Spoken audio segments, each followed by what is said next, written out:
Welcome to Epic Geek Out, the only show on the internet where Mark Wahlberg still goes by Marky Mark. I'm your host, Rob. And I'm your host, Chad, and today we're talking about Seth MacFarlane's new film, Ted, about a teddy bear. It is. Just about a teddy bear, the life of. On Thursday, we will be talking about, I'm slowing down because I'm forgetting. Before Watchmen. Before Watchmen, the new comic series that is the prequel to the epic graphic novel, Watchmen. Yeah, cool. So, as always, check us out on Twitter, @EpicGeekOut. You can also subscribe to our YouTube channel so you get all the latest episodes when they come out every Tuesday and Thursday. Check out our new website, www.epicgeekout.com.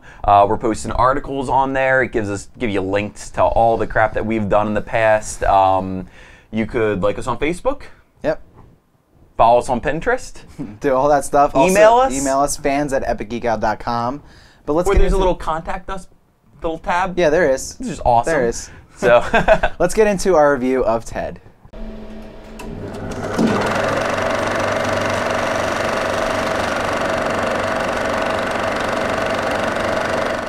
So today we will be reviewing the new movie Ted. It's Seth MacFarlane's first directorial debut of Family Guy, American Dad fame.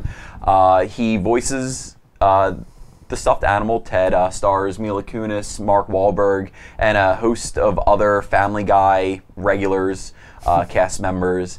And basically it's the story of a wish come true. A kid wishes upon a star. Well, I guess he didn't know the star was there, but wishes for his teddy bear to come alive because he didn't really have any friends and things like that. And it happens, it flashes forward till he's 35 and still living with the bear, and hilarity ensues from that point on. I mean, you've probably seen the trailer, so... Yeah, Thunder Buddies for life. You know what it's about. So, Chad, what do you think of the movie? I didn't hate it, so that's, I guess, a good thing. I think I liked it a lot more. Well, not a lot more. I think I liked it more than you did, just from talking to you. But I don't know. It was decent. There were some laughs, for sure. I laughed quite a bit. But my only thing is I'm wondering if it's only because it's Seth MacFarlane's voice in a teddy bear. I mean, that alone is funny. Make that teddy bear say anything, and it's funny. You know, I mean... And just having a teddy bear be, like, crude and... Yeah. I mean, is that... Well, are they well-written jokes? Not necessarily. Some of them are decent. But it... you just have Peter Griffin talking as a bear in a movie, swearing, which is hilarious, you know? I mean, that's what it is. It's just that the whole movie, which I enjoyed for the most part. Not the funniest movie I've ever seen, for sure. There's definitely quotable stuff that is in I'll the quote, trailer? for sure. Yeah, there's stuff in the trailer, and they did change a bit of those jokes because they didn't get to put as much into the trailer, obviously, as they could put into the movie that was rated R. Yeah. Yeah, and those points that hit in the movie, they weren't funny in the movie because, you know, we've seen them 1,000 times in the trailer, but that's any comedy, really. Besides The Hangover, they managed to kind of do that well with the trailer-wise. Yeah, so, I mean, overall it was enjoyable. There's two things that surprised me. The first was, that I enjoyed. The first was the fact that there were so many 80s references in it, which was amazing. I mean, it's Seth MacFarlane. He does it in all his movies. He does Family Guy, Star Wars, for God's sake, so he definitely is an 80s fan. In all of his movies, Ted. Oh, you mean like or the Family all Guy? his shows, I mean, yeah. So he definitely is more of that reference in the movie, which is cool. Also, the story had heart. It was a little bit more than just a crude, raunchy comedy. There was a storyline that did have a little bit of a message that did mean something. Wasn't done particularly well, but at the same time, you know, I appreciate the fact that he at least tried to make it a little bit more substance than just a talking teddy bear that smokes pot and screws girls. So I appreciated that from it, but you know, it wasn't the best movie that I've seen. I don't know, we were talking last night about how you'd rank it in comedies for the summer. There weren't a lot of comedies. No. Dictator and 21 Jump Street really were the only comedies so far that we've seen. I don't know. I think I'd put it above those two. I don't know about 21 Jump Street just because that was good, but I don't know if I would necessarily...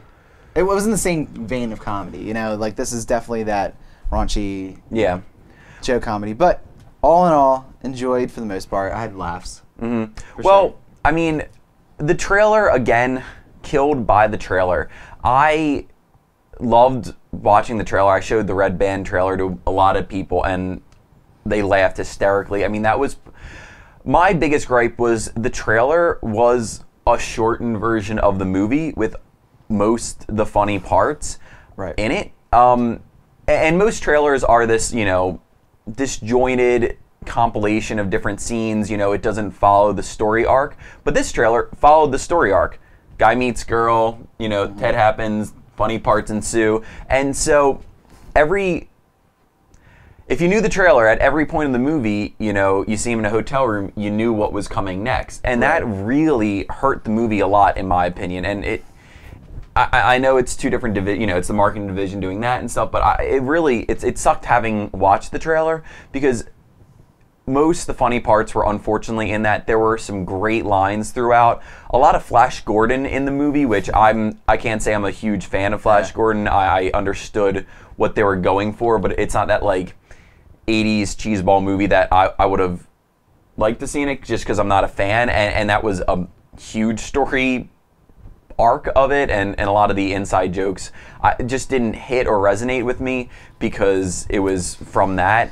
And I mean, it is a talking teddy bear, and it was funny having him be awful. And so I mean, there were funny moments in the movie. There definitely were. It's not a rush out and go see kind of movie. No. I thought it was going to be, and I was really actually excited to see it from the trailer. And I expected them to change some of the jokes. One of them was him in the grocery store. Right. Had another part at it, and that was probably my biggest laugh of the movie. But I guess if you break down the movie, Just thinking about it, it makes me laugh. It does, which is good, and that's what a comedy's supposed to do. Just thinking about the movie, if you break it down to 3 parts, the last part, there was a stretch of movie, 20, 25 minutes, that they added what was an unnecessary storyline, in my opinion, to it, and kind of had action scenes. It didn't really. That storyline didn't really fit with the rest of the movie. It was weird. It felt. I know they wanted that added element to it, but. Well, they needed. I mean, every movie there's conflict and there's resolution, and that's how they resolved the movie. Right. But it just felt out of place, and you knew it was going to happen because they added them in this throwaway scene earlier in the movie and stuff like that. And I just felt like they didn't need to go on action. They didn't need to have an action set piece or a car chase or anything like that in it. And I think that really hurt the movie, because at the end, you want to keep laughing. I mean, the last 20 minutes of a comedy, I think, should be the funniest, because that's what you leave on. And I left on just thinking, well, was that necessary? I mean, there were a couple good one-liners in it, like the Susan Boyle comment really made me laugh and things like that, but it felt awkward. It just, I don't know, it just felt awkward and unnecessary, and I wish they didn't do it. I mean, I guess he does that a lot with Family Guy and stuff, where he adds the action set pieces into it, and it's not necessarily.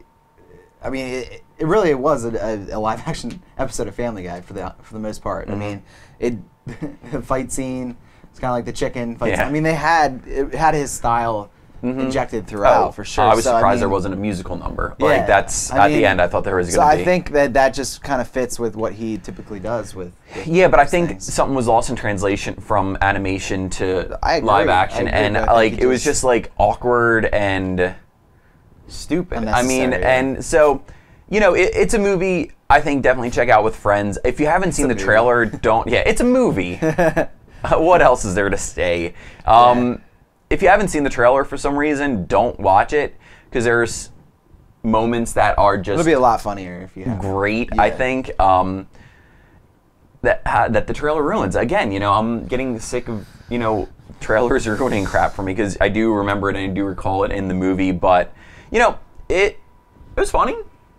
I mean, not a rush I'll go see, but if it's on HBO, I'm gonna freaking watch it, and I'm gonna laugh, because I'm gonna be like, that's And it's a good friend movie to go see it with, because I mean, we are the demographic for that movie. I mean, I don't think if you're older, you're gonna enjoy it as much. I don't think that. I think that the theater wasn't as loud as I anticipated being either, for laughing wise. I didn't think a lot of the jokes hit. Because I think most of those people saw the trailer.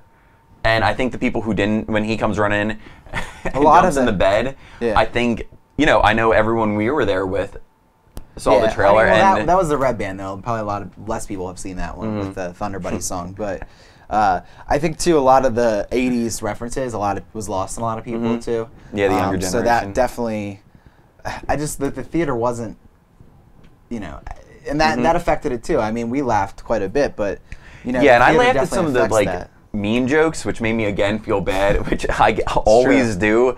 So, again, I ended up feeling bad about that and trying to stifle my own laughter. But yeah, I mean, if you're a fan of Seth MacFarlane, go see the movie because you will enjoy it. Hit up a matinee, save some money. I think it would be better. And not to rush out and go see it, but 4th of July is coming up. So yeah, good movie going time. So want a comedy, yeah, if you're, go see it. Yeah.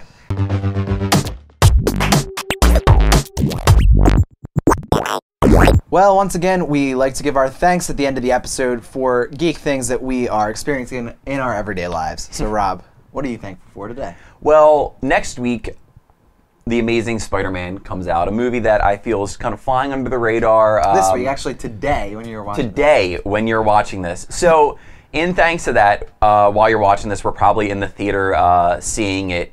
The director of the new Spider-Man movie, Mark Wahlberg, he did this little movie that I personally love, and I feel everyone should go watch it. It is just a well-made movie. Not with your significant other. Yes, it causes breakups.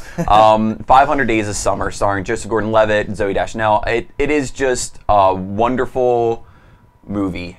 I love it too. Yeah, it's well. It starts off with just the title card where he says like the real life. It's so funny. Search it out, go rent it if you need to.